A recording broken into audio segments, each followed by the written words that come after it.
The mystery was over, until one impossible clue appeared.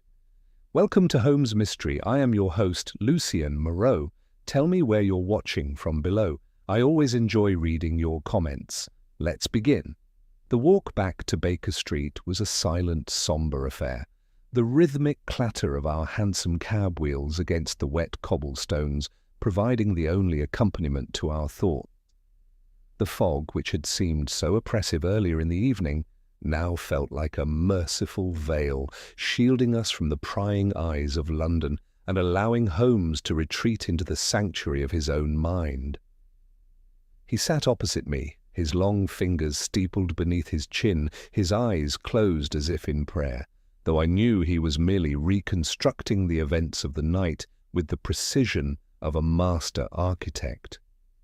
I watched him, marveling once again at the sheer capacity of his intellect to compartmentalize chaos into order. The explosion at Blackwood Manor still rang in my ears, a phantom echo of destruction that seemed to vibrate in the very air around us, yet Holmes appeared entirely unmoved, his face a mask of calm detachment. When we finally arrived at 221B, the warmth of the fire Mrs. Hudson had kindly kept burning welcomed us like an old friend. Holmes shed his coat and hat with deliberate slowness, placing them on the rack with a care that bordered on the ritualistic. He did not speak until he had settled into his armchair and lit his pipe, the blue smoke curling upwards in lazy spirals, mirroring the tangled threads of the case we had just left behind. "Watson," he said finally, his voice low and steady, on breaking the silence that had stretched between us since we left the ruins of the manor. "You observed my actions at the scene with your usual keen eye, yet I suspect the significance of the carriage clock eluded you." I nodded, pouring myself a glass of brandy to steady my nerves. I confess, Holmes, I was more concerned with the explosion than the mechanics of a small French timepiece. You claimed it was a safe, and that Thorne missed it. "Precisely," Holmes replied, reaching into his waistcoat pocket and producing the small silver key we had retrieved from Lord Blackwood's body. It glinted in the firelight, innocuous and unassuming. Thorne was a man of brute force and theatrical deception. He understood the psychology of fear, the power of a locked room, the terror of the unknown. Yeah, but he lacked the subtlety to understand the mind of a true horologist. Lord Blackwood did not trust banks, Watson. He did not trust safes built into walls which can be drilled or blown open. He trusted time. He trusted the one object that was always with him, always under his nose, and yet never suspected he held up the key. This is not merely a winding key. It is a dual-purpose instrument. The tip is shaped to engage the winding mechanism, but the shaft contains a secondary pin that, when inserted into a specific aperture on the side of the clock's casing, releases a spring-loaded compartment within the base. It is a design of exquisite cunning, one that I have seen referenced in the journals of Breguet, but rarely executed with such perfection. "But what could be so important that Blackwood would hide it there?" I asked. "Ikis, and why would Thorne destroy the entire house if he didn't know it was there?" "Because Thorne believed the secrets were in the Chronos engine," Holmes explained, his eyes gleaming with the thrill of deduction. He believed Blackwood was building a machine to manipulate time, or perhaps to generate some new form of energy. He was looking for grandiosity, for spectacle. He did not look for the mundane. He did not look for the paper trail. And that, Watson, is where the true crime lies, not in the murder, but in what the murder was meant to conceal. Holmes stood up and walked to the table where he had placed the carriage clock. It sat there, ticking softly, a gentle, rhythmic heartbeat in the quiet room. He picked it up, examining the side of the brass casing. There, almost invisible to the naked eye, was a tiny circular indentation. With a surgeon's steadiness, he inserted the key.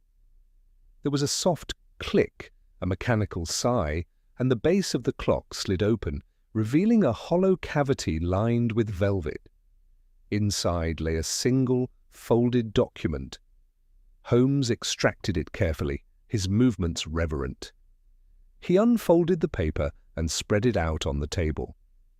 It was a letter written in the same spidery hand we had seen on the note in the study, but this time the ink was old, faded to a brownish hue. "Read it, Watson," Holmes commanded. I leaned forward, squinting in the dim light. The letter was addressed to Lord Blackwood from a solicitor in Zurich. It detailed a series of transactions, large sums of money transferred to an offshore account under the name of Elias Thorne, but it was the postscript that caught my breath. "The arrangement is complete.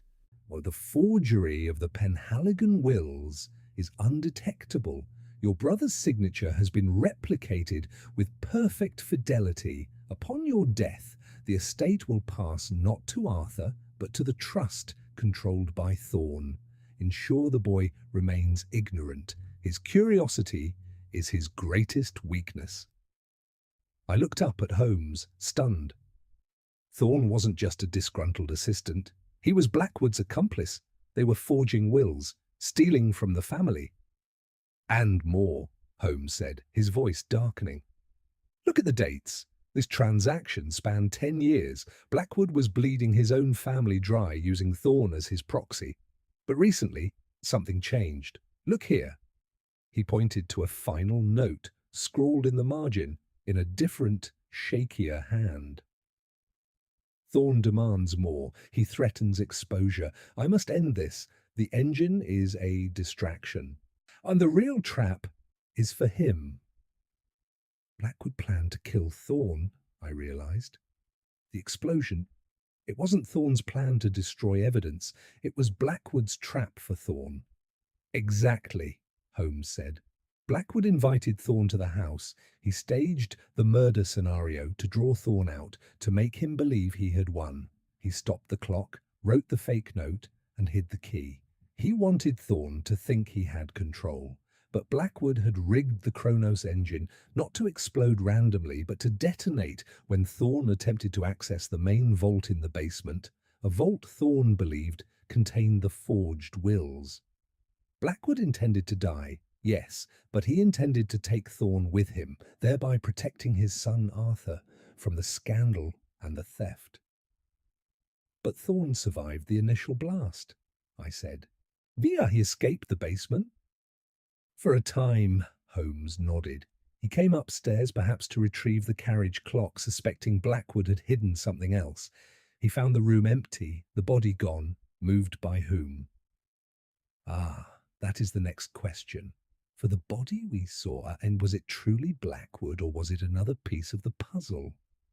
Holmes's eyes narrowed.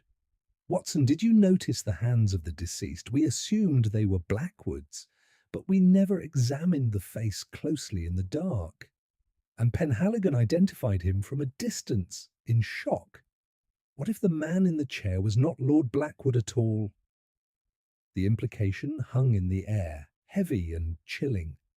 If the body was not Blackwood, then where was the Lord? And if Thorne thought he had killed Blackwood, who had moved the body? "The game," Holmes whispered. See, a dangerous smile playing on his lips, "is far from over. In fact, I believe we have only just begun to understand the rules." The silence that followed Holmes's revelation was absolute, broken only by the relentless ticking of the carriage clock on the table. I stared at the letter, the words blurring before my eyes as the implication settled upon me like a cold weight. If the man in the study was not Lord Blackwood, then who was it? And more terrifyingly, if Blackwood had orchestrated his own apparent death to trap Thorne, where was he now? The logic was seductive, yet it felt fragile, like a house of cards built on a foundation of ash. "Holmes," I said, my voice trembling slightly, "you suggest that Lord Blackwood is alive, that he faked his death to eliminate Thorne and protect his son from the scandal of the forgeries." Holmes paced the length of the rug, his hands clasped tightly behind his back.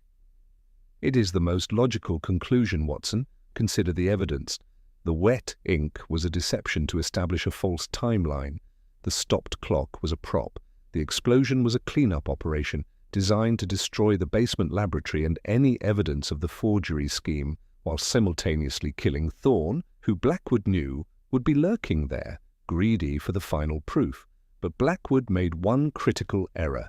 He underestimated Thorne's survival instinct, and he underestimated our arrival. "But the body," I insisted. "We saw it. Penhaligon identified it. Lestrade examined it." "Did they?" Holmes spun around, his eyes sharp. Penhaligon was in a state of shock, viewing the scene from the doorway in dim light. Lestrade is a competent officer, but he is not a pathologist. He saw an elderly man dressed in Blackwood's clothes, with Blackwood's features obscured by the rigour of death and the shadows of the room. He did not perform a thorough examination because the case seemed closed. A locked room, a heart attack, a clear suspect. It was too perfect, Watson, and perfection is the hallmark of a lie. He stopped pacing and leaned over the table, tapping the letter. "This document proves motive. Blackwood was trapped. Thorne was blackmailing him, demanding more money, threatening to expose the fraud that would ruin the Penhaligon name and disinherit Arthur. Blackwood, a proud and desperate man, chose a drastic solution. And he would sacrifice himself to destroy Thorne and secure his son's future. Or so he thought. But if Blackwood is alive, I reasoned, why has he not come forward? Why let his son believe him dead? Because he cannot, Holmes said softly. If he reveals himself, the forgery scheme comes to light. Arthur loses everything. The estate is seized. The family name is destroyed. Blackwood's only chance to save his son is to remain dead. He must have escaped the house before the explosion, leaving a substitute in his place. But who and how? Holmes's brow furrowed. We must return to the ruins, Watson, not to search for bodies, but to search for exits. If Blackwood left the study before Thorne arrived, he must have used a passage we missed. The secret panel behind the bookshelf led to the basement, but there may be another. A servant's passage, perhaps? Or a hidden door in the fireplace? It is nearly 2 a.m, I protested. Lestrade will have cordoned off the site. The fire brigade will be there. Lestrade is a fool, and the fire brigade is concerned with flames, not clues, Holmes snapped, grabbing his coat. Besides, I suspect we are not the only ones interested in the aftermath. Thorne had associates, Silas Vane, the fence Penhaligon mentioned. If Thorne is dead, Vane will want to know why, and if Blackwood is alive, Vane may be the key to finding him. We left Baker Street once more, the night air biting at our faces. The fog had lifted slightly, revealing a sky choked with stars, indifferent to the drama unfolding below. The journey to Blackwood Manor was quicker this time, the cab driver urged on by Holmes's generous tip. As we approached the estate, the sight was devastating. The manor was a skeletal ruin. The roof collapsed, the windows shattered, black eyes staring into the void. Smoke still curled from the debris, carrying the acrid scent of burnt wood and chemicals. Police lanterns dotted the perimeter, and a few uniformed officers stood guard near the gate. Holmes approached them with an air of authority that brooked no argument.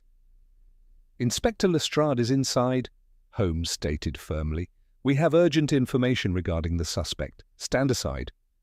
The officer, recognizing Holmes from previous encounters, hesitated but eventually stepped back. We navigated the treacherous rubble of the front hall, the floorboards groaning under our weight. The study was gone, reduced to a pile of charred timber and stone. Yet Holmes moved with purpose, heading not for the centre of the destruction, but for the wall where the bookshelf had stood. "Here," he muttered, kicking away a piece of fallen plaster. The mechanism for the panel. It was heat-resistant steel. It should have survived. He dug through the debris with his hands, ignoring the soot that stained his fingers. After a moment, he uncovered a twisted metal frame. The panel opened inward towards the basement. But look, Watson, the hinges are on the outside. This means it could be locked from the study side, but if Blackwood escaped, he would have gone through here. So where is the other end? He shone his bullseye lantern into the dark hole behind the ruined wall. It was a narrow shaft leading down into darkness. "The basement," he whispered. But Thorne was in the basement, and how did Blackwood pass him? Perhaps Thorne wasn't in the basement yet, I suggested. Or perhaps, Holmes said, his voice dropping to a whisper, Blackwood didn't go down, he went up. He pointed his light upwards. The shaft extended vertically, disappearing into the floors above. A dumbwaiter shaft.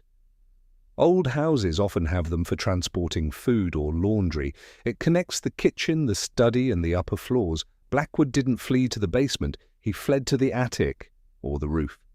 "And the body?" I asked. "Who was in the chair?" Holmes's face was grim. "That, Watson, is the question that will unravel this entire tapestry. For if Blackwood escaped up, then the man in the chair was someone else, someone willing to die in Blackwood's place, or someone who was already dead." Before he could elaborate, a sound echoed from the shadows of the ruined hallway. A footstep, slow, deliberate, and heavy. "We are not alone," Holmes hissed, extinguishing his lantern. "Stay close, Watson, and keep your revolver ready." The darkness of the ruined study was absolute, save for the faint, eerie glow of the embers that still smouldered within the collapsed hearth.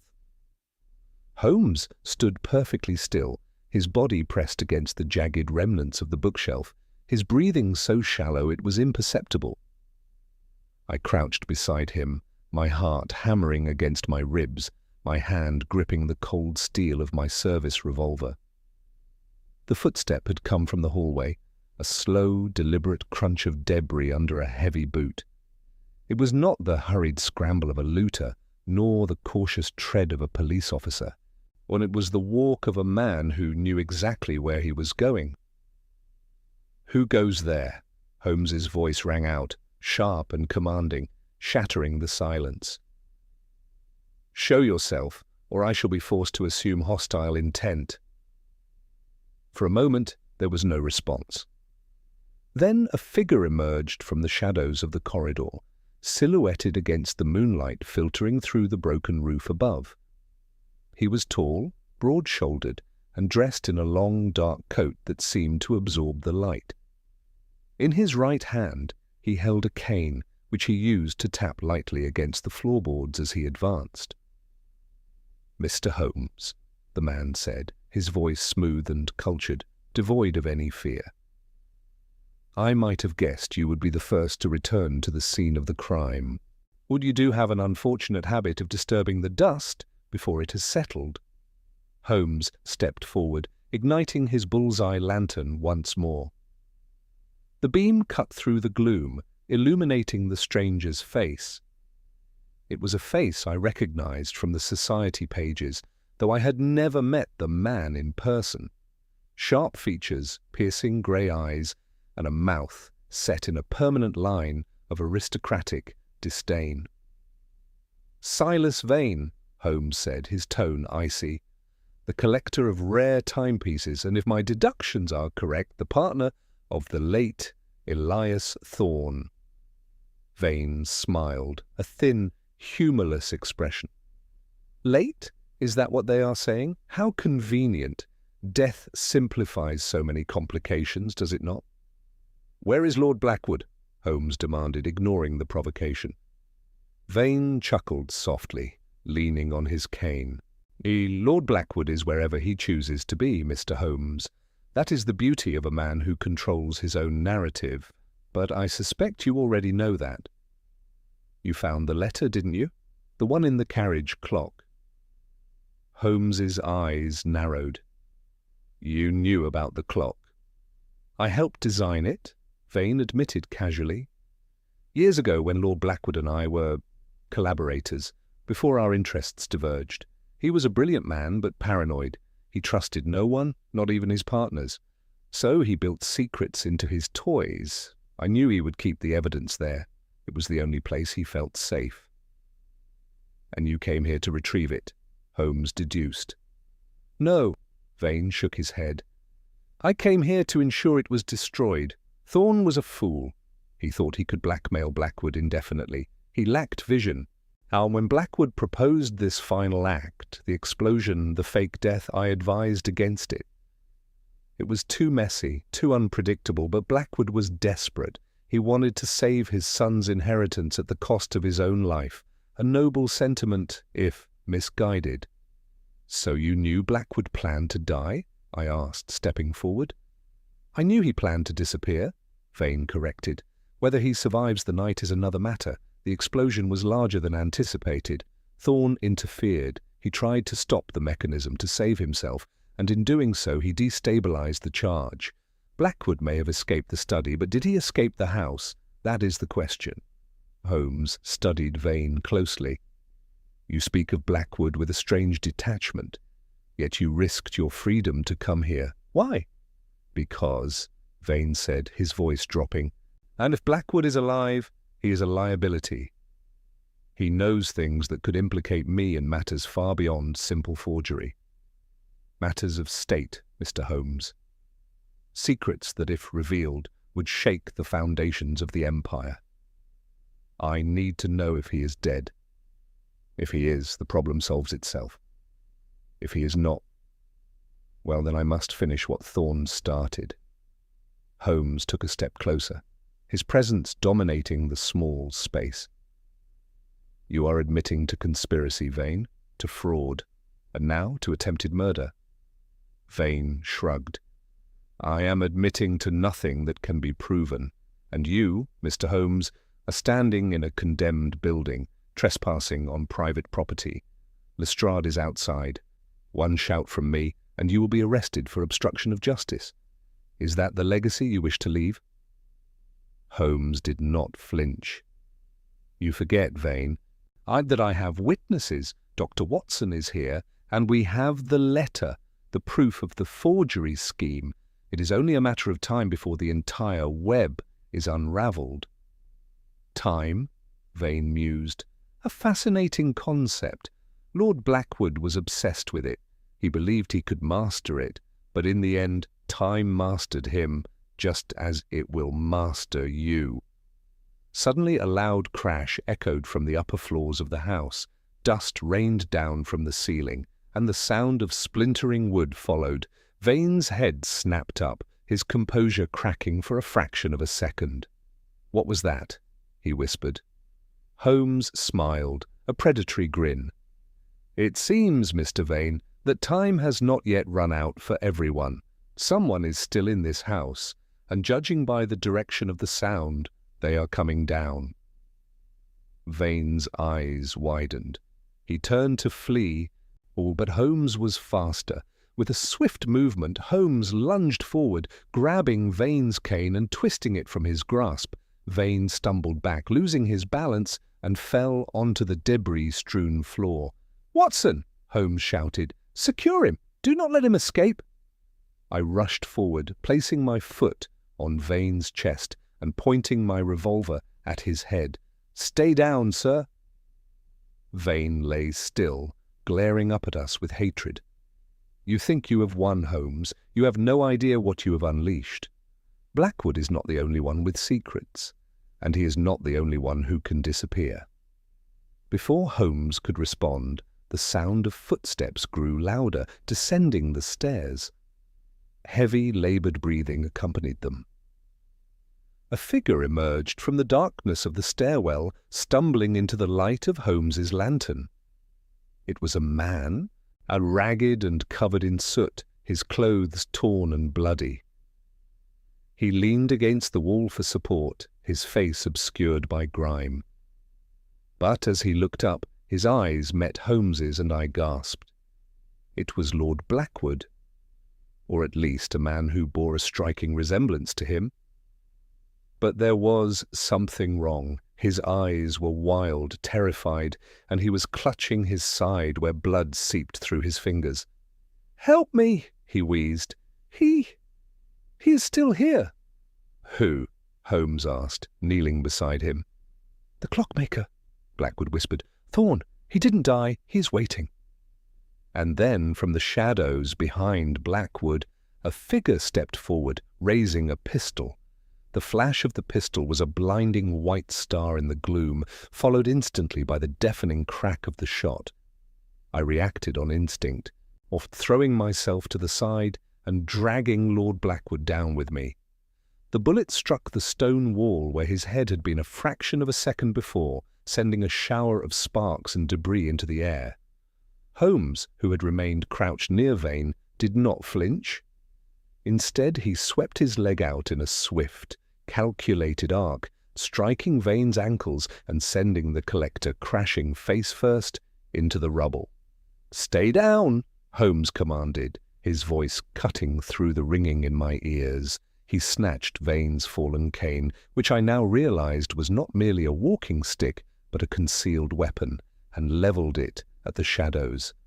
From the darkness of the stairwell, Elias Thorne emerged, stepping over the prone form of Lord Blackwood. He looked less like a man and more like a spectre risen from the ashes. His clothes were singed, now his face masked in soot, and his left arm hung limp at his side, clearly broken or dislocated. Yet in his right hand he held a revolver with steady, murderous intent, his eyes, wide and manic, locked onto Holmes. "You," Thorne spat, his voice raspy from smoke inhalation. "You always interfere, always." "And you always underestimate the power of observation, Mr. Thorne," Holmes replied calmly, though his muscles were coiled tight, ready to spring. "You survived the explosion, impressive, but you made a fatal error. You returned to the scene. Why? To ensure Blackwood was dead, or to retrieve something you forgot?" Thorne laughed, a harsh barking sound. "Blackwood thought he could trick me. He thought he could hide in the dumbwaiter shaft and escape to the roof, but I knew the house better than he did. I knew there was only one way out that wasn't blocked by fire, the cellar door, and I was waiting for him."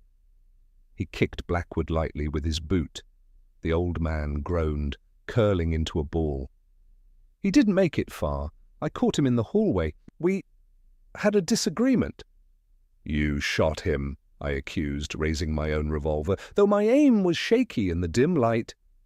"I wounded him," Thorne corrected. "I wanted answers. I wanted to know where the real wills were, the ones that prove I am the rightful heir. Blackwood lied to me. He said they were in the clock, but the clock was empty when I checked it before the blast. So where are they, Holmes? Where did he hide the truth?" Holmes's eyes flickered to Blackwood, then back to Thorne. "You assume there are physical wills, Thorne. But what if the proof is not on paper? What if it is in the mind of the only person who knows the entire scheme?" Thorne frowned, confusion momentarily replacing his rage. "What are you talking about?" "Lord Blackwood did not just forge wills," Holmes said, his voice taking on the rhythmic cadence of his deductions. "He forged identities. He created a network of false documents, bank accounts, and aliases. Thorne was merely a pawn, a tool to execute the fraud. But Blackwood kept the master key, the cipher that unlocks the accounts, in his memory. That is why he couldn't simply kill you and disappear. He needed you alive to maintain the illusion until he could secure his son's future. But when you became too greedy, he tried to eliminate you, and now you are both trapped." Thorne stepped closer, the gun trembling slightly. "Give me the cipher, Blackwood, or I swear I will put a bullet in your brain right here." Blackwood lifted his head, his face pale and streaked with blood. He looked at Thorne with a mixture of pity and contempt. "There is no cipher, Elias. There never was. The money is gone, spent on your bribes, on your lifestyle, on keeping the silence of those who knew." You are bankrupt, Elias, just as I am. Thorn's face twisted in fury. Liar! It is the truth, Holmes interjected softly. Check the ledger in your pocket, Thorn. The one you took from Blackwood's study before the fire. The one you think contains the account numbers. Thorn hesitated, his free hand moving to his coat pocket. He pulled out a small, charred notebook. He flipped it open, scanning the pages. His expression shifted from anger to disbelief, then to horror. It's blank, he whispered. Yabi heat-sensitive ink, Holmes explained. A trick of the trade for a horologist who deals in secrets. The ink disappears when exposed to temperatures above a certain threshold. The fire in the study, or perhaps the heat of your own body as you clutched it in panic, erased the data. The evidence is gone, Thorn. You have nothing. Thorn stared at the blank pages, his mind reeling. The realization that his leverage, his life's work, his entire motive had vanished into thin air seemed to break him. He lowered the gun, his shoulders slumping. No, he moaned. It can't be. It is, Holmes said. And now you have a choice. You can shoot us and be hunted down by every police force in England, or you can surrender and perhaps with cooperation receive a lighter sentence. Thorn looked up, his eyes wild again. Surrender? To you? Never! He raised the gun again, aiming not at Holmes but at Blackwood. If I can't have the money, no one will. Before he could pull the trigger, a shadow moved swiftly from the side. It was Silas Vane, who had managed to free himself from Holmes's trap. With a surge of desperate strength, Vane lunged at Thorn, tackling him to the ground. The two men grappled in the dust, a tangle of limbs and curses. The gun skidded across the floor, sliding toward my feet. I scrambled for it, seizing it just as Vane gained the upper hand, pinning Thorn beneath him. "Hold him!" Holmes shouted, rushing forward to assist. But as we moved to secure the prisoner, a low rumble began to vibrate through the floorboards. The ruins of Blackwood Manor, weakened by the explosion and the struggle, were beginning to collapse. "Zip, we must leave!" Holmes yelled. "Now!" The rumble deepened into a groan, the sound of timber and stone surrendering to gravity. Dust billowed from the ceiling in thick, choking clouds, obscuring our vision and turning the air into a gritty haze. Holmes did not hesitate. He grabbed Lord Blackwood by the collar of his coat, hauling the injured man to his feet with a strength that belied his slender frame. "Move!" Holmes shouted over the din. "Vane, release him! We must exit before the roof gives way entirely!" Silas Vane, panting and bruised, scrambled back from Elias Thorn, who lay dazed on the floor, the fight momentarily knocked out of him by the impact and the sudden instability of the ground beneath them. I kept my revolver trained on Thorn, but there was no point in shooting a man who was already half buried in debris. But the priority was survival. Holmes dragged Blackwood toward the hallway while I covered the rear, ensuring Vane followed. The corridor was tilting dangerously, the floorboards splintering under our weight. We stumbled through the darkness, guided only by the faint moonlight filtering through the collapsed roof and the beam of Holmes's lantern, which he had miraculously retained. "The front door is blocked," Holmes yelled, coughing as he navigated the rubble. "We must go through the library window. It leads to the garden." We reached the library, or what remained of it. The great oak shelves had toppled, creating a barricade of books and wood. Holmes kicked at a weakened section of the wall near the window, his boot connecting with a rotten beam. With a crash, the structure gave way, revealing the night sky and the wet grass below. "Hey, out!" Holmes commanded. Vane went first, leaping through the opening with surprising agility. Holmes pushed Blackwood through next, the old man crying out in pain as he landed hard on the turf. I followed, helping Blackwood to his feet, while Holmes jumped down last, landing gracefully beside us. Behind us, with a thunderous roar, the study ceiling collapsed completely, sending a plume of dust and debris into the air. The house shuddered, then settled into an eerie silence, broken only by the crackle of remaining fires and the heavy breathing of the four men standing in the rain. Lestrade and his officers came running around the corner of the house, their lanterns swinging wildly. They stopped short at the sight of us. Holmes calm and composed. Myself, dishevelled and armed. Vane looking terrified. And Lord Blackwood, bleeding and supported by my arm, and behind us the ruins of the manor. "Holmes!" Lestrade shouted, his face pale. "What in God's name is happening? We heard another explosion." "No explosion, Lestrade," Holmes said, brushing dust from his sleeve. "Structural failure, and I believe we have captured the perpetrators." He pointed to the broken window. Inside, Elias Thorne could be seen stirring, trapped beneath a fallen beam, but alive. Two officers rushed forward to secure him. Lestrade stared at Lord Blackwood, his eyes widening in disbelief. But you're dead. We saw the body." "A convenient illusion, Inspector," Holmes said dryly. "One that Mr. Blackwood will need to explain in detail once he has received medical attention. Watson, please attend to his wounds. He has lost a significant amount of blood." I gently lowered Blackwood to the ground, examining the wound in his side. It was a gunshot wound, severe, but not immediately fatal if treated quickly. I tore a strip from my shirt to apply pressure, while Blackwood looked up at me with eyes full of exhaustion and regret. "I'm sorry," he whispered. "I never meant for it to go this far." "Save your strength, my lord," I said firmly. "You are safe now." Holmes turned to Silas Vane, who was being handcuffed by a constable. "Mr. Vane, you will accompany us to Baker Street. You have much to confess, and I suspect your testimony will be crucial in unraveling the full extent of this conspiracy." Vane said nothing, his head bowed in defeat. The aristocratic mask had slipped, revealing the frightened criminal beneath. As the police led the prisoners away, Holmes approached Lestrade. "Inspector, secure the scene. Do not let anyone touch the debris in the study. There may be other clues hidden in the ashes, and send for a doctor for Lord Blackwood immediately." Lestrade nodded, still looking bewildered.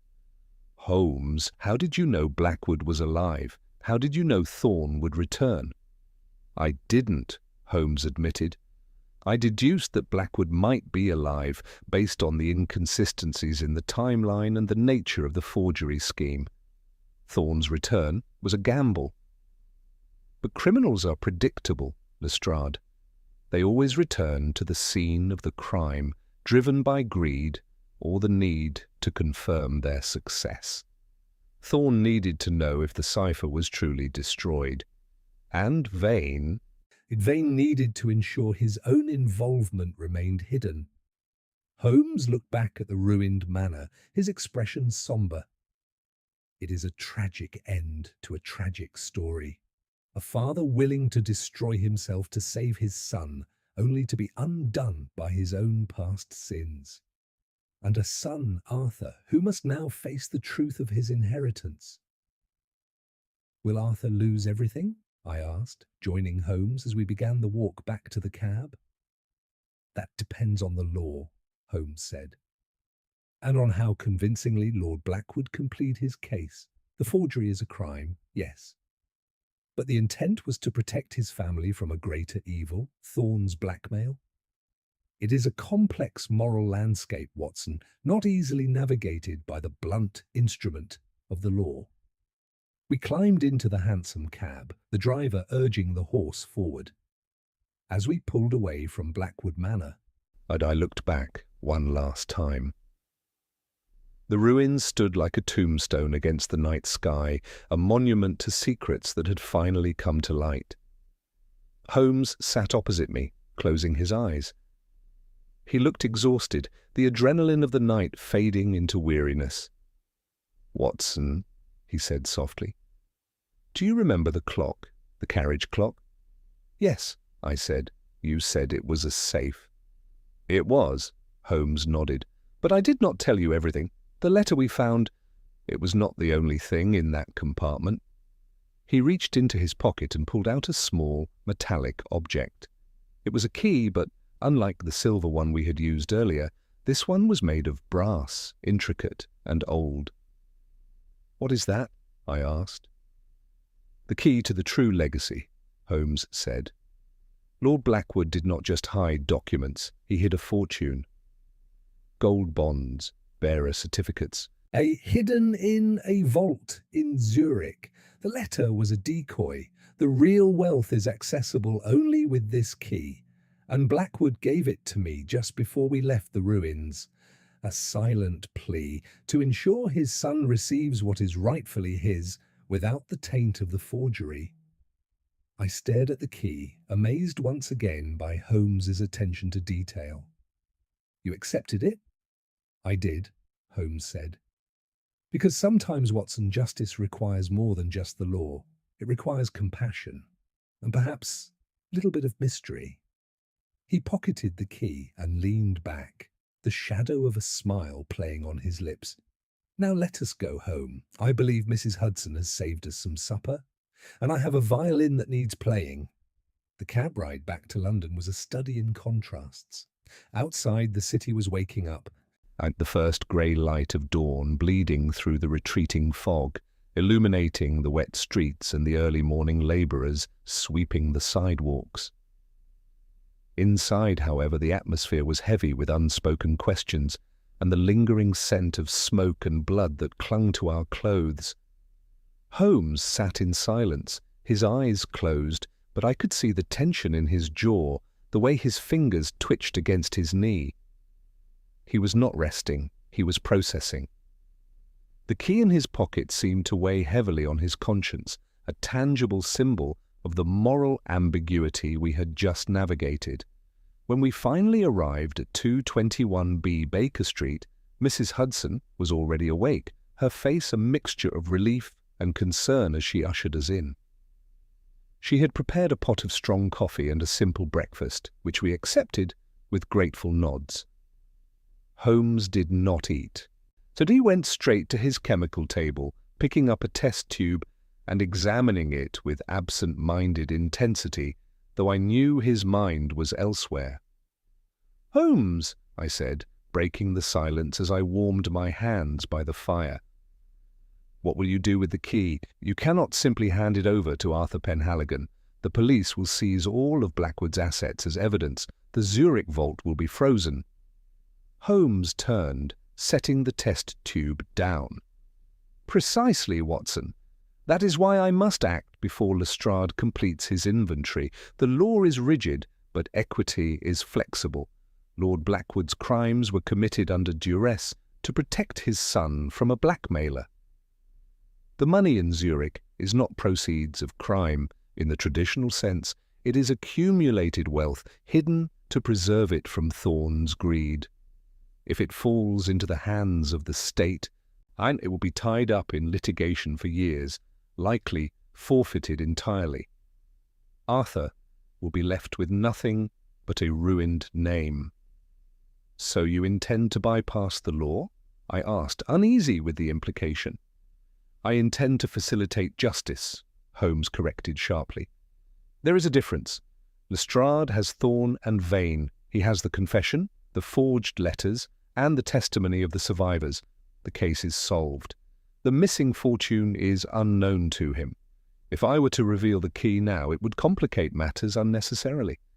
But if I were to ensure that Arthur Penhaligon receives the means to rebuild his life without the taint of scandal, is that not the greater good?" He walked to the window, looking out at the waking city. "I will send a message to Arthur. He is at Greenwich, I believe. I will ask him to meet me here this afternoon. I will give him the key and the instructions to access the vault. He must leave England immediately, go to Zurich, claim the funds and start anew. Under a new name, perhaps. The Penhaligon legacy is too poisoned to save." "And what of Lord Blackwood?" I asked. "He is in custody. He will stand trial." Holmes's expression softened, a rare glimpse of empathy crossing his features. Blackwood knows his fate. He accepted it when he lit the fuse. He sacrificed his freedom, and perhaps his life, to buy his son's future. It is a tragic arithmetic, Watson, but one that balances, I will testify, to the mitigating circumstances, to the blackmail, to the fact that Blackwood was a victim as much as a perpetrator. It may not save him from prison, but it may spare him the gallows. The morning passed slowly, as Holmes occupied himself with minor experiments, cleaning his pipes and tuning his violin, but the air of anticipation was palpable. At noon, a messenger arrived with a note from Lestrade. Thorne and Vane have been charged. Blackwood is stable but under guard. The investigation continues. Holmes read it with a nod of satisfaction, then burned it in the fireplace. At 3 o'clock there was a knock at the door. Mrs. Hudson announced Mr. Arthur Penhaligon. Arthur looked different from the terrified man who had burst into our rooms the night before. He was still pale, and his eyes were red from crying, but he stood taller, his demeanour steadier. He had clearly spent the morning grappling with the shock of his father's survival and the revelation of the fraud. "Mr. Holmes," he said, his voice quiet but firm. I thank you for saving my father, and for everything." Holmes gestured to the chair. "Sit, Mr. Penhaligon. We have little time. The police will be watching you, expecting you to mourn your father. You must not let them suspect that you know the truth about the estate." Arthur nodded. "I understand. Lestrade told me that the estate is seized, that I am destitute." "For now," Holmes said. He reached into his pocket and placed the brass key on the table between them. "This is not just a key, Arthur. It is a second chance. It opens a safety deposit box in the Bank of Zurich under the name of A.P. Horizon. Inside are bearer bonds and gold certificates worth approximately £50,000. It is enough to start a new life anywhere in the world." Arthur stared at the key, his hands trembling. "My father, he kept this?" "He kept it for you," Holmes said gently. "Everything he did, however misguided, was for you. He wanted you to be free of the burden of his sins. Take this key, go to Zurich, do not return to England until the legal proceedings are concluded, and do not speak of this to anyone, not even Dr. Watson." Arthur looked up, tears streaming down his face. "Why are you doing this, Mr. Holmes? You could have turned this in. You could have been hailed as a hero for recovering stolen assets." Holmes smiled, a sad, enigmatic smile.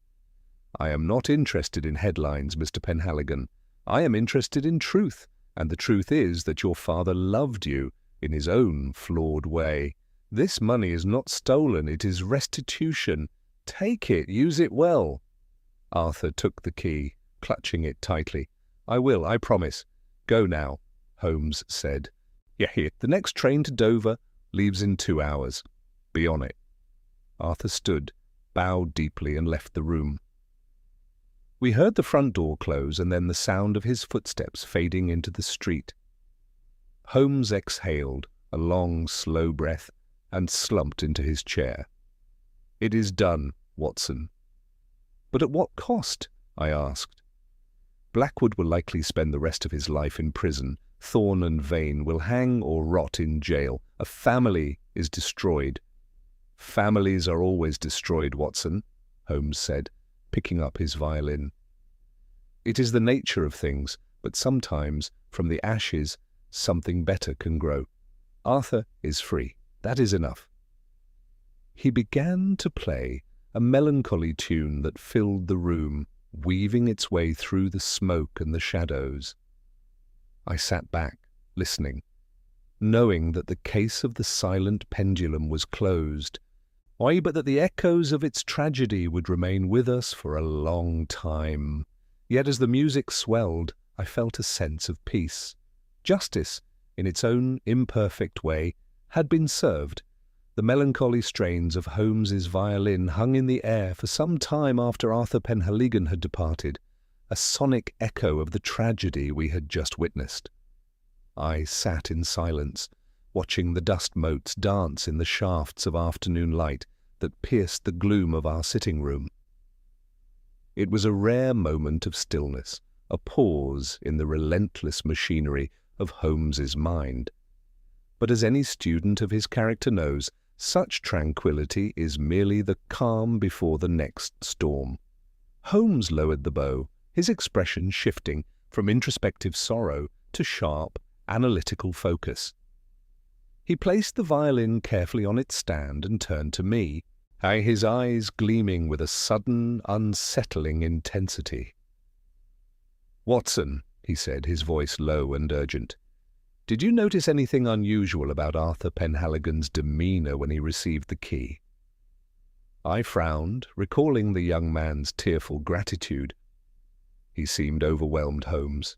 Grateful, perhaps a bit shocked by the magnitude of the gift, but nothing unusual.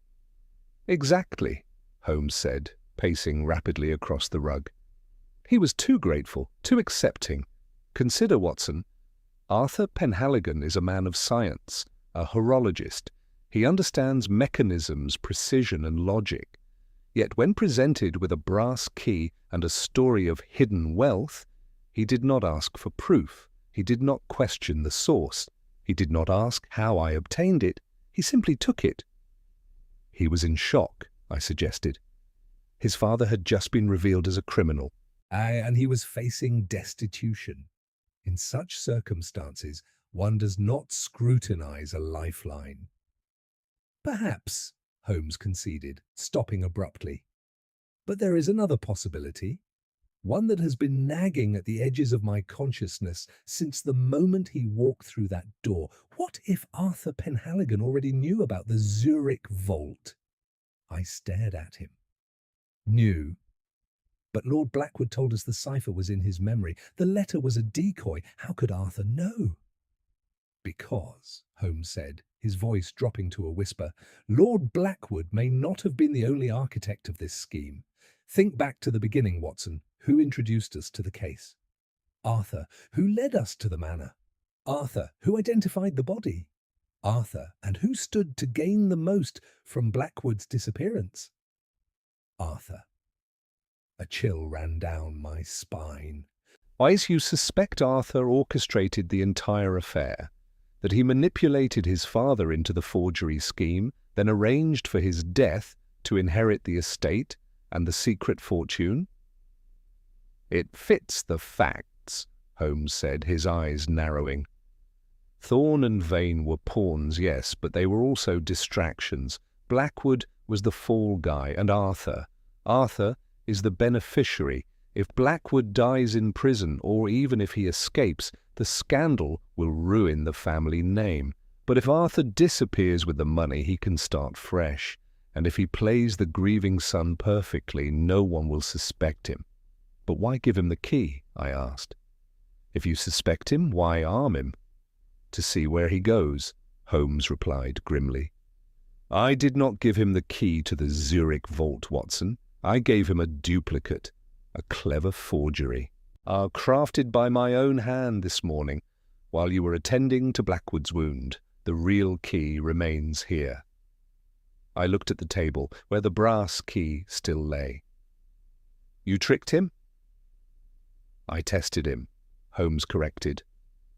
"If he is innocent, he will go to Zurich, find the key does not work, and return to me in confusion.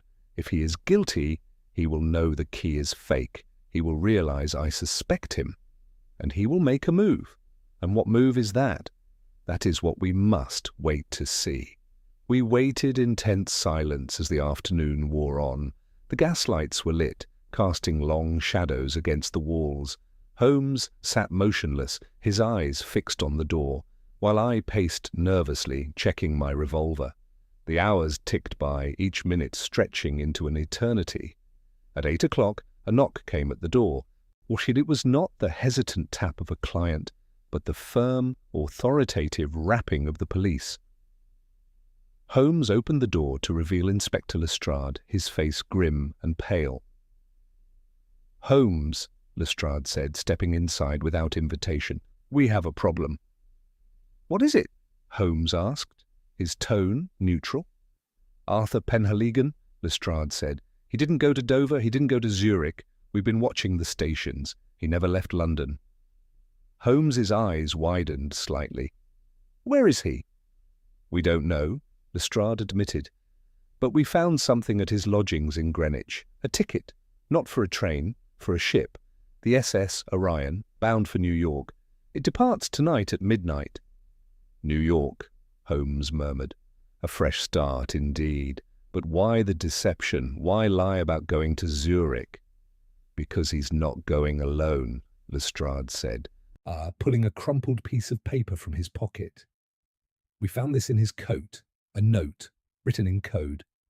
But our cryptographer broke it. It says, 'The package is secure. Meet at the docks. Bring the girl.'" "The girl?" I exclaimed. "Who is the girl?"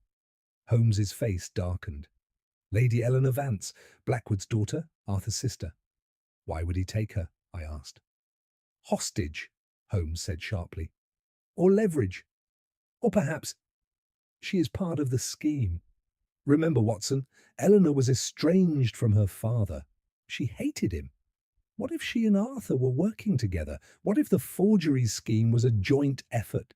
Blackwood was the scapegoat, Thorne the enforcer, and the siblings the masterminds." The pieces clicked into place with terrifying clarity. The wet ink, the stopped clock. At the convenient explosion, it was all a theatre designed to eliminate the obstacles and secure the fortune. And now Arthur was fleeing with his sister and the stolen wealth. "We must stop him," Lestrade said. "The ship leaves in 4 hours." Holmes grabbed his coat. "No, Lestrade. We must let him board, because if we arrest him now, we lose the money, and we lose the truth. We follow him to New York." "But that's impossible," Lestrade protested. "We can't just leave the country." "Watch me," Holmes said, his eyes blazing with determination. "Watson, pack your bag. We are going on a voyage." The prospect of an impromptu voyage to New York was, to say the least, startling. Lestrade sputtered objections, citing jurisdictional boundaries and the impracticality of pursuing a suspect across the Atlantic. But Holmes swept aside his protests with a wave of his hand. "Jurisdiction is a matter for diplomats, Lestrade," Holmes said, pulling on his gloves with brisk efficiency. "Justice is a matter for men of action. If Penhaligon reaches New York with those bonds, they will be dispersed into the wind within days. We must intercept him before he disembarks, or better yet, while he is still confined to the ship." "And how do you propose we board the SS Orion?" I asked, grabbing my medical bag and my heaviest coat. "It is a passenger liner, not a prison transport. We cannot simply march on board with warrants." Holmes smiled, a thin, predatory curve of the lips. "We do not need warrants, Watson. We need tickets and identities. Lestrade, you will remain here. Coordinate with the Port Authority to have the Orion held for mechanical inspection until morning. Claim a boiler pressure issue. It will buy us 12 hours. Do not let anyone off that ship, not even the crew." Lestrade hesitated, then nodded, recognizing the authority in Holmes's voice. "Very well, but if this goes wrong, Holmes, it's your head on the block." "It always is, Inspector," Holmes replied, dryly. "Come, Watson, time is a luxury we no longer possess." We left Baker Street at a run, hailing a cab and directing it to the docks. The night was cold and clear, the fog having finally lifted to reveal a sky prickled with stars. As we rattled through the streets of London, Holmes remained silent, his mind clearly constructing the next phase of our strategy. I watched him, marveling at his ability to shift from the introspective detective to the man of action in the span of a heartbeat. At the docks, the SS Orion loomed like a steel leviathan against the dark water, its smokestacks belching thick plumes of coal smoke into the night air. The gangplank was still up, but the deck was bustling with late arrivals and stevedores loading final cargo. Holmes led me not to the passenger entrance, but to a side door marked "Crew Only." He produced a small notebook and scribbled a note, then handed it to a burly dock worker who was supervising the loading of crates. "Give this to the chief steward," Holmes said, pressing a gold sovereign into the man's palm. "Tell him it is from Mr. Sigerson regarding the rare orchids for the captain's cabin." The dock worker glanced at the coin, and then at Holmes's authoritative demeanour, and nodded. He disappeared inside. Moments later, a man in a crisp uniform emerged, looking confused. "Mr. Sigerson?" the steward asked. Holmes stepped forward, his posture changing instantly. He straightened his spine, lifted his chin, and adopted an air of aristocratic boredom. "Indeed, I am afraid there has been a misunderstanding. My luggage was sent ahead, but my companion and I were delayed. We require immediate accommodation. First class, if you please, and discretion. We are travelling incognito." The steward blinked, intimidated by Holmes's sudden transformation. "Incognito, sir, but the manifest—" "Is easily amended," Holmes interrupted, handing over another sovereign. "Now show us to our cabins, and send for the best wine. We have had a trying evening." The steward, dazzled by the gold and Holmes's commanding presence, bowed slightly. "This way, gentlemen." We were led through the labyrinthine corridors of the ship, down into the plush heart of the first-class section. The air here was warm and smelled of polished wood and expensive perfume. Holmes selected 2 adjacent cabins near the stern, close to the executive suites. "Perfect," Holmes murmured as the steward left. He closed the door and immediately began to unpack his small travel case, which contained not clothes, but a variety of disguises and tools. "Holmes," I whispered, "what is the plan? We cannot simply arrest Arthur on board. There are hundreds of passengers." "We will not arrest him," Holmes said, pulling out a false beard and a pair of spectacles. "We will confront him, but first we must find Lady Eleanor, if she is here. Oh, she is likely in the suite adjacent to Arthur's. Or perhaps she is already with him." He moved to the connecting door between our cabins and the next. "Listen, Watson." I pressed my ear to the wood. At first there was only the hum of the ship's engines.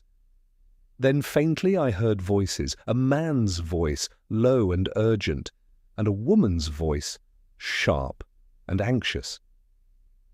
"Should have left yesterday," the woman said. "Father is in custody. The police will be watching the ports." "They aren't watching this port," the man replied. It was Arthur's voice. "And we have the key. Once we reach New York, we sell the bonds. We disappear." "Eleanor, stop worrying. It's done." "But the key," Eleanor said. "Are you sure it works? Holmes is not a fool. He might have suspected." "He took the bait," Arthur said confidently. "He gave me the key himself." He thinks he's helping me. He has no idea that I switched the locks on the Zurich account weeks ago. The money is already transferred to a shell company in Geneva. The key is useless. It's just a piece of brass. My blood ran cold. Holmes had been outmaneuvered. No, that was impossible. Holmes never acted without a contingency. Holmes, listening at the door, smiled. He turned to me, his eyes gleaming in the dim light. "You see, Watson? The trap is sprung. But not the one Arthur thinks. He believes he has stolen the fortune. He believes he has escaped. But he has forgotten one thing." "What?" I asked. "The SS Orion," Holmes said softly. "It does not go to New York. Not tonight. Lestrade's mechanical inspection will keep it in port until morning. And by then—" "Oh, we will have the evidence we need to prove that Arthur and Eleanor conspired to defraud their father, murder Elias Thorne, and attempt to flee justice. They are not escaping, Watson. They are imprisoning themselves." He opened the connecting door and stepped into the corridor. "Come, it is time to pay our neighbours a visit." Holmes did not knock. With a swift, decisive motion, he turned the handle and pushed the door open, stepping into the opulent suite with the air of a man entering his own drawing-room. I followed close behind, my hand resting on the butt of my revolver, ready for any sudden movement. The scene inside was one of startled intimacy. Arthur Penhaligon stood by the porthole, a glass of brandy in his hand, while Lady Eleanor Vance sat on the edge of a velvet chaise, her face pale and drawn. They both jumped up as we entered, their expressions shifting from shock to recognition, and finally to a cold, calculated defiance. "Mr. Holmes," Arthur said, his voice steady despite the tremor in his hands, "I should have known you would not let sleeping dogs lie, but you are too late. The ship sails at midnight. By the time you realize your error, we will be halfway to America." "On the contrary, Mr. Penhaligon," Holmes said, closing the door behind us and locking it with a soft click. "The SS Orion is not going anywhere, not tonight. Inspector Lestrade has ensured that the boilers are undergoing a mandatory safety inspection, a tedious delay, but necessary for the preservation of life." Arthur's face drained of colour. He looked at Eleanor, who had risen to her feet, her eyes blazing with a mixture of fear and anger. You lied to me," she spat at Arthur. "You said we were safe." "I thought we were," Arthur snapped, turning on her. "How could I have known?" "Enough," Holmes interrupted, his voice cutting through their bickering like a whip. "We are not here to discuss your travel arrangements. We are here to discuss the matter of the Zurich vault and the little deception you played upon your brother and upon me." Arthur straightened his jacket, attempting to regain his composure. "I don't know what you mean. I have the key. The money is mine by right of inheritance, however. Irregular the circumstances." "Is it?" Holmes asked, stepping closer. "You claimed earlier, in the privacy of this cabin, that the key was useless, that you had already transferred the funds to a shell company in Geneva. A bold move, Mr. Penhaligon, but flawed." Because the account in Zurich does not exist. Not anymore." Arthur frowned. "What do you mean?" "I mean," Holmes said, producing the brass key from his pocket and holding it up to the light, "that Lord Blackwood, in his final act of contrition, closed the account 3 days ago. He withdrew the funds and converted them into bearer bonds, which he then placed in a secure deposit box in London, a box to which only he had the key, and which he gave to me." Arthur stared at the key, his mouth agape. "That's impossible. He told me—" "He told you what you wanted to hear," Holmes said gently. "He knew you were greedy, Arthur. He knew you and your sister had been manipulating him for years. The forgery scheme? It was not Blackwood's idea. It was yours. You forced your father into it, using Thorne as your muscle. And when Blackwood tried to stop you, you orchestrated his death to seize control of the estate." Eleanor let out a sob, covering her face with her hands. "It wasn't supposed to end like this," she whispered. "We just wanted what was ours." "What was yours?" Holmes repeated. "You had everything. A home, a name, a future. But greed is a hungry beast, Lady Eleanor. It consumes everything in its path, including your humanity." Arthur lunged forward, his face twisted in rage. "Give me the key, it's mine!" Holmes sidestepped the attack with effortless grace, causing Arthur to stumble past him and crash into a small table. Before Arthur could recover, I was there, my revolver levelled at his chest. "Stay back, Mr. Penhaligon," I warned. "This has gone far enough." Arthur froze, breathing heavily, his eyes darting between Holmes and me. How he realized, finally, that he was trapped. Not just on the ship, but in the web of his own deceit. "The police are waiting on the dock," Holmes said quietly. Lestrade has men stationed at every exit. You cannot escape, but you can choose how you face this. You can surrender with dignity, or you can be dragged off in chains. The choice is yours. Arthur slumped against the wall, sliding down until he was sitting on the floor, his head in his hands. The arrogance was gone, replaced by the hollow look of a man who has lost everything. Eleanor walked over to him, placing a hand on his shoulder. She looked at Holmes, her eyes filled with tears. "Will you show mercy, Mr. Holmes, for our father's sake?" Holmes looked at her, his expression unreadable. "Mercy is not mine to give, Lady Eleanor. That belongs to the judge.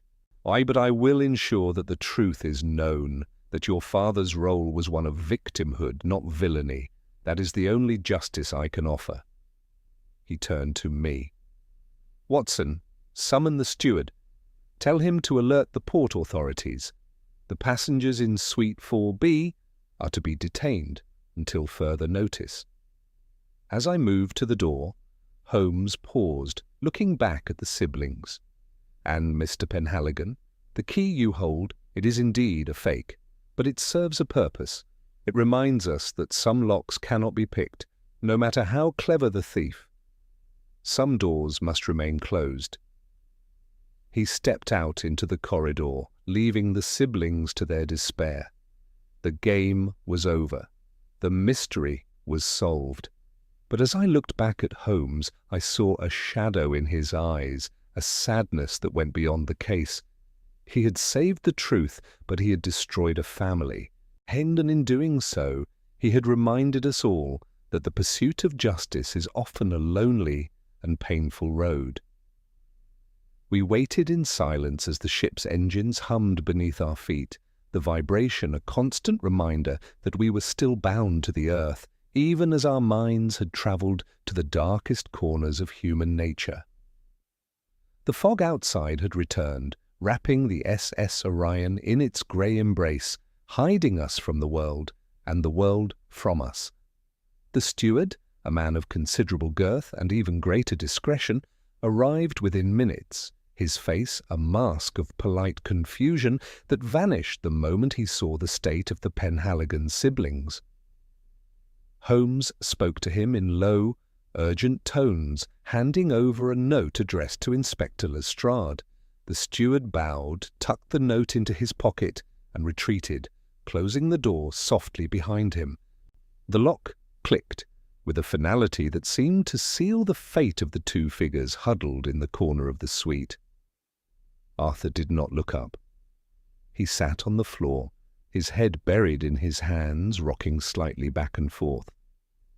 Eleanor stood by the porthole, staring out at the dark, churning water of the Thames, her reflection ghostly against the glass.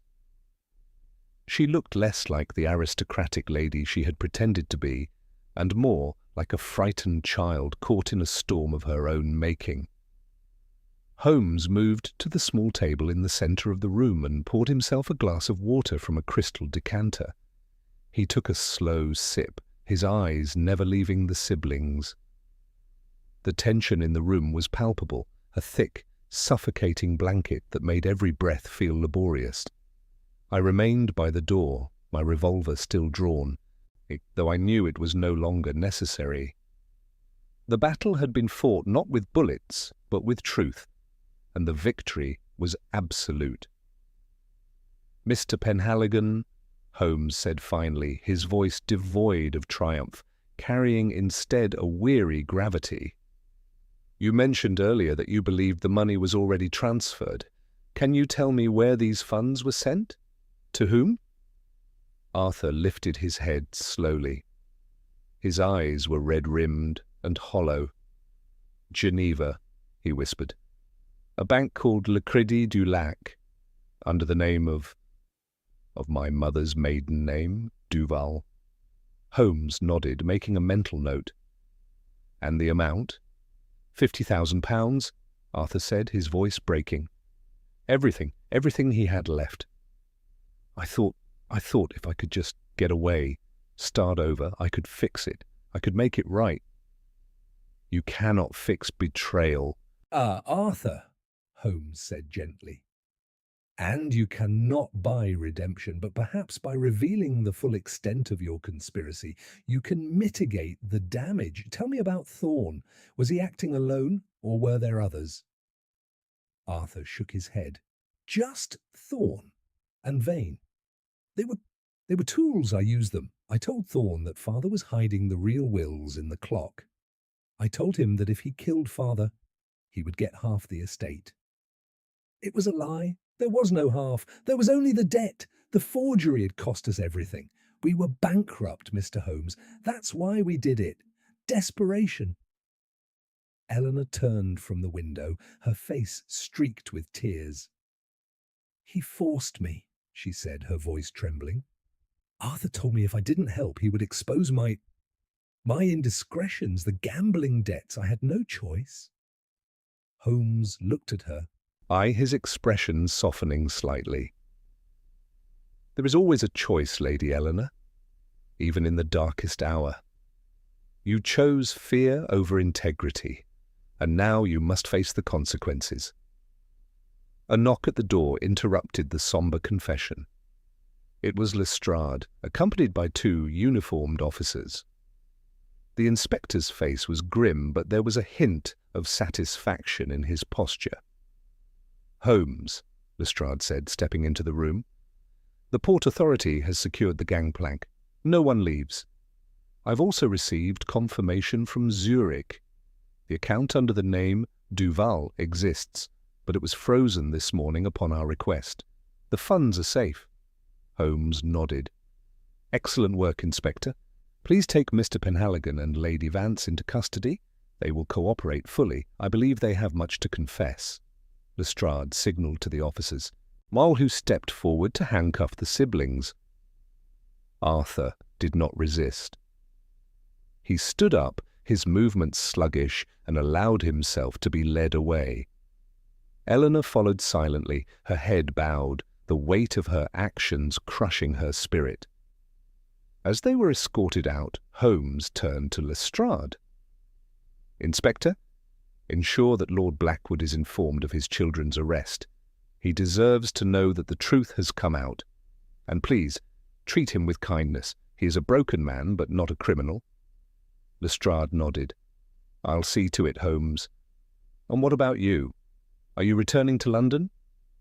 In time, Holmes said.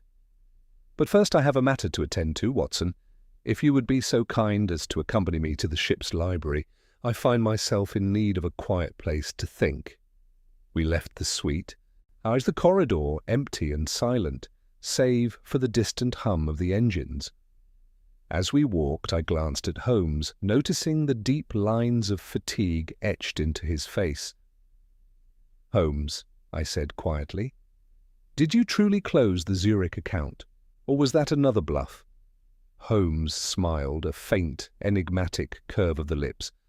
Lord Blackwood did close the account, Watson, but not 3 days ago. He did it 10 years ago. The money was never in Zurich. It was in the bonds I gave to Arthur. The fake key was merely a symbol, a reminder that some treasures are not meant to be found. And the bonds? I asked. Are they real? They are, Holmes said, and they will be used to repay the victims of Blackwood's forgery scheme. Justice, Watson, is not just about punishment, about restoration. And sometimes that requires a creative accounting. We reached the library, a small, wood-panelled room filled with leather-bound books. Holmes selected a volume of poetry and sat down by the window looking out at the foggy night. I joined him, sitting in silence, listening to the rhythm of the ship and the beating of my own heart. The case of the silent pendulum was closed, the mystery was solved, but as I looked at Holmes, lost in thought, I knew that for him the game never truly ended. It only paused, waiting for the next clue, the next shadow, the next moment, when everything stopped making sense. And I was grateful, once again, to be by his side. Now, generate the final section of the story ensuring a satisfying resolution. Maintain the logical progression of clues and character arcs, delivering the final reveal smoothly while keeping the ending impactful and true to the detective's style. The dawn broke over the Thames with a pale, watery light that did little to warm the chill air clinging to the decks of the SS Orion. The ship remained moored, a stationary island in the grey mist, its engines silent, waiting for the bureaucratic machinery of the law to grind into motion. Holmes and I stood by the railing, watching the distant figures of police officers escorting Arthur Penhaligon and Lady Eleanor Vance onto a waiting launch.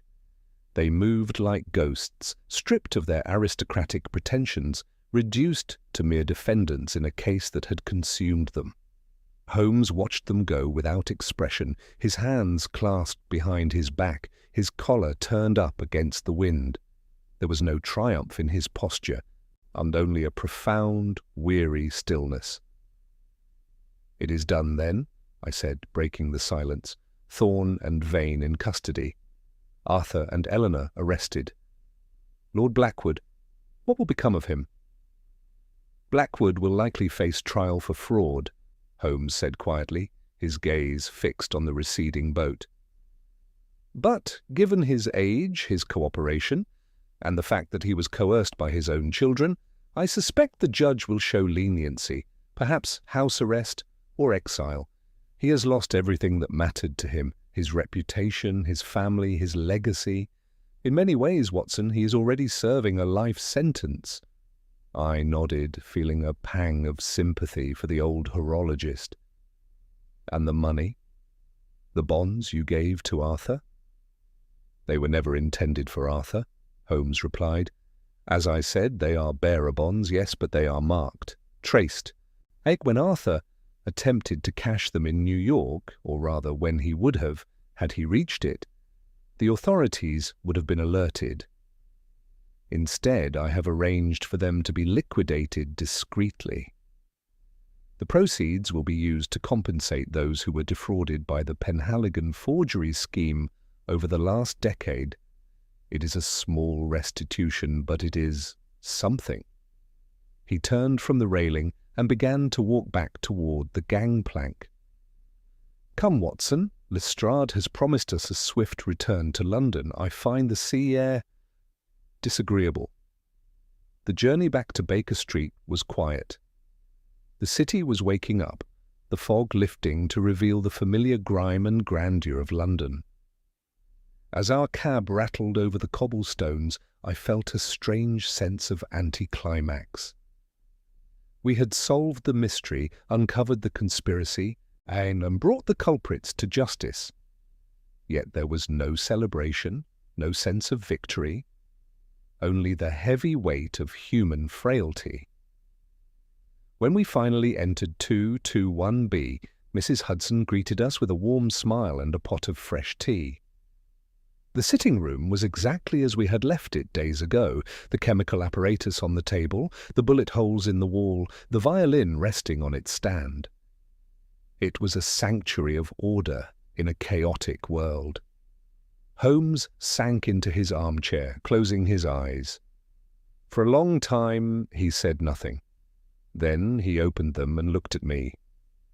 "Watson," he said, "do you recall the first clue, the stopped clock?" "The grandfather clock," I said. "Stopped at midnight, or so we thought." "No," Holmes corrected. "The first clue was not the clock. It was the ink, the wet ink on a dry note." And that was the thread that unravelled the entire tapestry, because if the ink was wet, the note was recent. If the note was recent, the death was recent. But if the death was recent, why was the room sealed? It was a contradiction. And contradictions, Watson, are the fingerprints of lies. He picked up his pipe, but did not light it. He merely held it, turning it over in his fingers. Lord Blackwood tried to stop time, Holmes mused. He tried to freeze a moment of perfection, to preserve his son's innocence, to erase his sins. But time cannot be stopped. It can only be measured, and in the end, it measures us all. I looked at him, struck by the philosophical depth of his words. You speak as though you pity him. I do, Holmes admitted. We all seek to control our destinies, Watson. We build clocks to measure our lives, walls to protect our secrets, and masks to hide our fears. But in the end, the pendulum always swings, the truth always arrives, the 13th hour always comes. He lit his pipe then, the flame flaring briefly in the dim room. The smoke curled upwards, joining the shadows. Now, he said, his voice returning to its usual crispness, shedding the melancholy like a discarded coat. I believe I hear the postman. And if I am not mistaken, that is the sound of a new case arriving. A missing diamond, perhaps, or a poisoned duke. One can only hope it is something with a bit more elegance. He smiled, a genuine bright smile that transformed his face. The darkness of the Penhaligon case receded, replaced by the familiar spark of intellectual curiosity. Read the letter, Watson, he commanded, leaning forward. Oh, his eyes alight with anticipation. And let us see what mystery the world has prepared for us next. I picked up the envelope from the mantelpiece, breaking the seal. As I began to read, I glanced at Holmes. He was already reaching for his violin, his mind moving on, leaving the tragedy of the silent pendulum behind, ready for the next game, the next deduction, the next truth. And I, his faithful chronicler, sat beside him, ready to record it all. For in the end, it is not the crimes that define us, but how we seek to understand them. And in Sherlock Holmes I had found the greatest understanding of all. The fire crackled, the clock ticked, and London, vast and unknowable, waited outside,